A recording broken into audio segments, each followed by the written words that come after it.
Okay, welcome back. This week we are going to take a look at communications management. The three topics we're going to briefly cover are the role that listening plays in effective communication, the role that conflict plays in the workplace, both as a benefit and as a detriment, and then finally we're going to take a brief look at international communications. So when we look at communications, it's easy to focus on delivering a message, but listening can be equally important, if not more so. The reasons good listening skills can help you to get your message across. So there are a number of reasons for that. One of which is that it can enable trusting relationships in the workplace. And when colleagues have a trusting relationship, they're more likely to listen to your ideas rather than be dismissive. Another benefit is that it can provide you, as a manager, better insight into your employees' perspectives. So when you listen to them, you can have a better understanding of their perspective, what their take is on any given situation. With a strong understanding of that perspective, you can then begin to recognize where any gaps are in the communication or barriers are that exist to reaching your ultimate goal and making progress towards that. Now, if you can begin to understand where the barriers are, that will allow you to have better direction setting so that your efforts, your business efforts, can be better targeted to achieving company's goals. Now, you can do this by recognizing the barriers and accenting the strengths that you have and doing your best to mitigate weaknesses and target efforts towards reaching the ultimate goal of the business. Now, with that in mind and having the understanding of your employees' perspectives, you can develop customized communications that will really resonate with the people that you're trying to talk to and deliver a message to help ensure that they get a clear picture of exactly what it is that you're trying to say so that the real message reaches the audience. So once we understand that, there are a number of methods that you can use to improve listening skills. Uh, Not going to go into that right now, but the overall idea that we want to take away from this is that good managers and good communicators are going to have good listening skills. Next, we want to take a look at workplace conflict. Some conflict can be small, but still detrimental, in that it can prevent progress towards the overall company goals. Some examples of that would be people who are engaged in conflict could ignore each other's ideas and thereby miss out on potential gains. Uh, it could also, a conflict could, if there's too strong a focus on a conflict, that could remove focus from the ultimate goals of the company and ultimately reduce overall productivity. While these aspects are smaller and detrimental, conflict can also be larger and become directly harmful to the business. There are ways that it can be completely detrimental, such as when an employee is so obsessed with a conflict, they could allow failure in projects just to have somebody else look bad.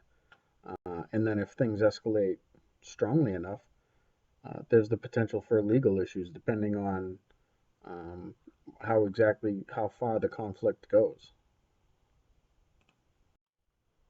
Now, while these are all things worth noting, it's not always the case that workplace conflict is a bad thing.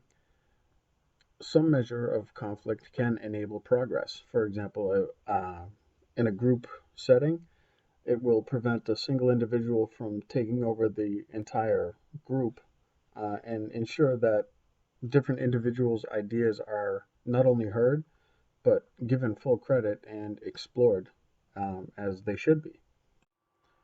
In addition, when a workplace conflict does come to a positive resolution, that can help build stronger relationships in the workplace. This can happen as people who may not understand each other or agree initially can come to have a deeper understanding of each other and even respect for each other through the successful resolution of conflict. So clearly, workplace conflict can have potential positive outcomes, but that potential only exists when the conflict is handled properly. Specifically, if the conflict is not allowed to escalate too far, and you make sure that everybody involved in the situation is treated with respect. The other focal point for workplace communication is international communications. In dealing with these types of communications, there are multiple barriers that can exist, specifically language and cultural barriers. So there are caveats to look out for, but there are benefits, and those benefits actually can be quite significant. So, in a developing business, having international partnerships have a great variety of potential benefits, such as not only business connections, but providing a providing a better means of understanding the culture there and the people that you're trying to work with. In addition, being able to work internationally provides a greatly expanded market. So, with that basic understanding of the benefits of international communications and the caveats associated with it, we have a few very basic guidelines to consider. Uh, First and foremost, you have to research and understand your target audience. So, when you recognize cultural differences, that can make all the difference between success and failure in business dealings. For example, if you're expected to bring a gift to a business meeting and you don't, well, that could be a failed meeting before you ever mention the first word about business. Um, Conversely,